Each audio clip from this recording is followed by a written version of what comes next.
realizing that you are nowhere in life where you want to be is utterly discouraging. I mean, I don't know if it's just me, but it's a process of depression and stress and overwhelming feelings all at once.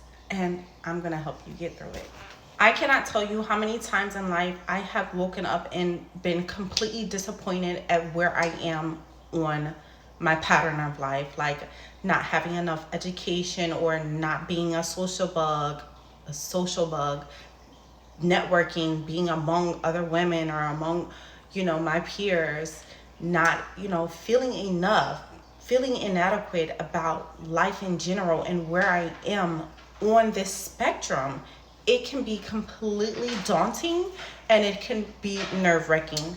I would hear all the time, trust the process, trust the process. You are right where you need to be. And it's like, there's no way I'm right where I need to be and I'm struggling mentally with these feelings. And I get it. But I'm here to tell you, you are exactly where you need to be. Why? Because let me tell you, you got the vision, right? Being able to understand the vision, normally you don't really understand until you are there, until you are living in it. I'm going to give you an example.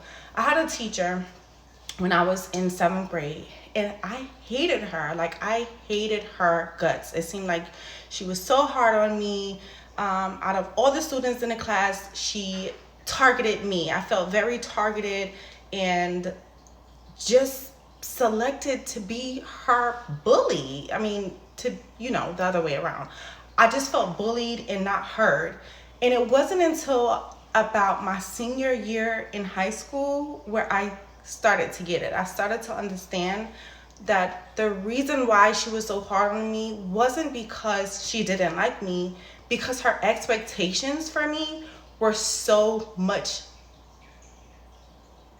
bigger than what I could ever set for myself. The potential, like in that time where I met her, I was going through some hard times. Like, my parents were going through a divorce and I was in the middle of a custody battle and so many things were happening. And I really had moments where I would lash out or just not really be understanding. And especially when you're going through the hormonal changes and all of these processes in the midst of dealing with your parents' drama, being, a good sibling, a good friend. It was just so much at a young, vital age.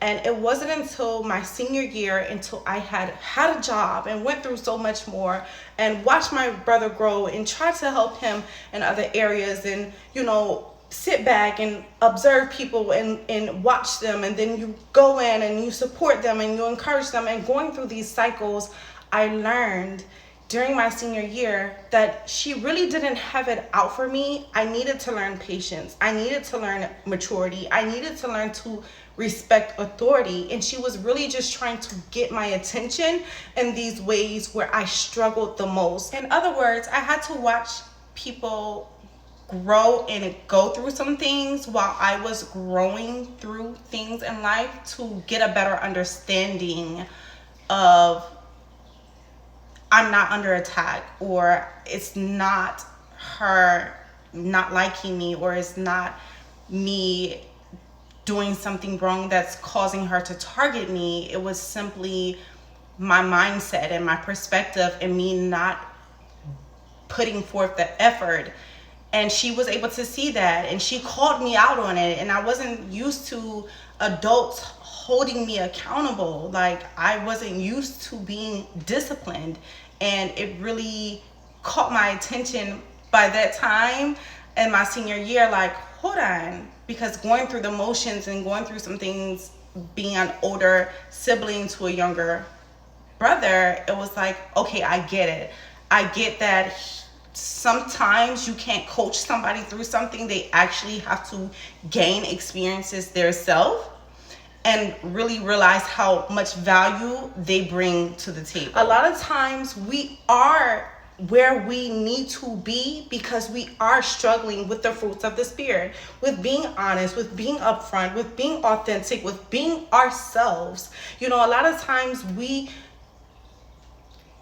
see someone or we are attracted to someone and we start to take on bits of their personality. Now it's different if you pick up on some things here and there you can't help, but actually portraying someone else is dangerous and critical, because it actually takes away from what value you can really be contributing to the world. We all have our own special gifts and talents. So anytime that you're feeling like, I'm not where I need to be, this is the perfect time to take a look at your life and say, what are some things I should work on to help me get there faster?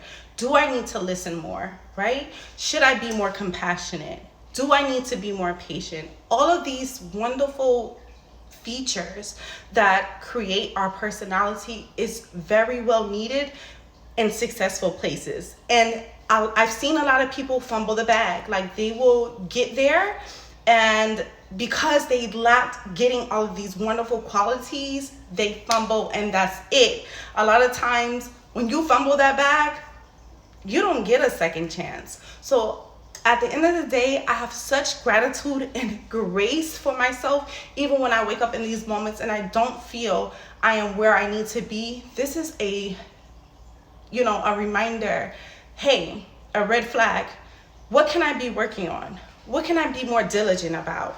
Am I spending enough time in my business? Am I promoting enough? Am I studying enough? Like, what can we actually be doing to propel ourselves towards that success that we are craving?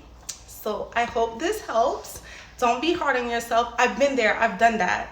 Trust me. Take this as an awareness to be more cautious, and then the rest is history. All right, guys, until next time.